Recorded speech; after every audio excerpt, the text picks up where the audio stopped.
Hey neighbors, Brent here coming to you from the porch of the church, but the church over on the Woodlands campus here at the Woodlands United Methodist Church. Wanted to come to you from here today because I've been thinking a lot this week about our How Do I Love You sermon series that we're in the middle of. We've just kicked off this past Sunday, and aware that this coming week is Stewardship Sunday. It's the week where we're going to talk about how God has loved us by giving us resources, how God has loved us by supplying all of our needs. And how we, in response, can love God in return by giving Him a portion of what He's given to us, and how we can share our resources with the people around us. I've been thinking about the partnership that we have across our two campuses of the Woodlands United Methodist Church, and about how for 37 years, other people have been so faithful in their giving to this place, allowing the church here to grow and to extend its reach into the lives of thousands of people. And I think about the thousands of people who come and go from this campus for Bible studies and to receive the kind of care that they need spiritually, emotionally, mentally, and physically.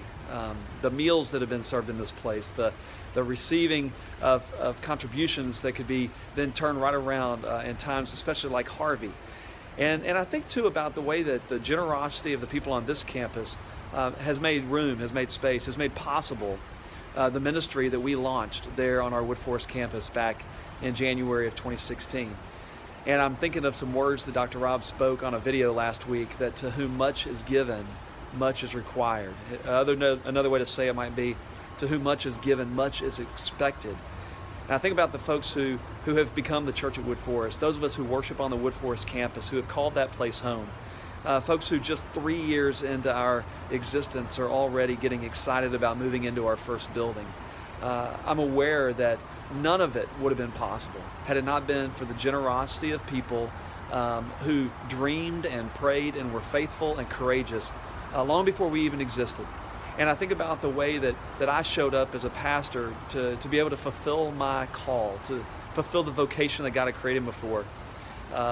Is only been made possible because of the generosity, the literal generosity of people who didn't even know me yet.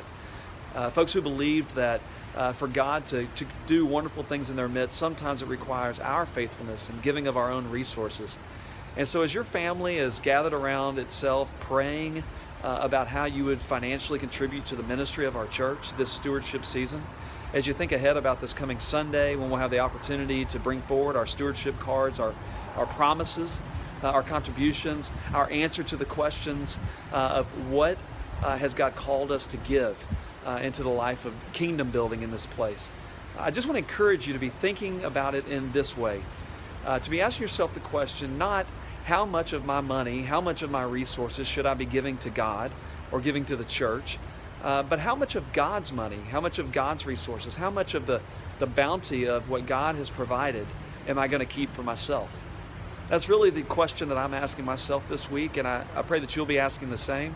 I pray that you'll remember that we have all been on the receiving end of an incredible gift, the gift of God. The gift of God as we've known it through the person of Jesus.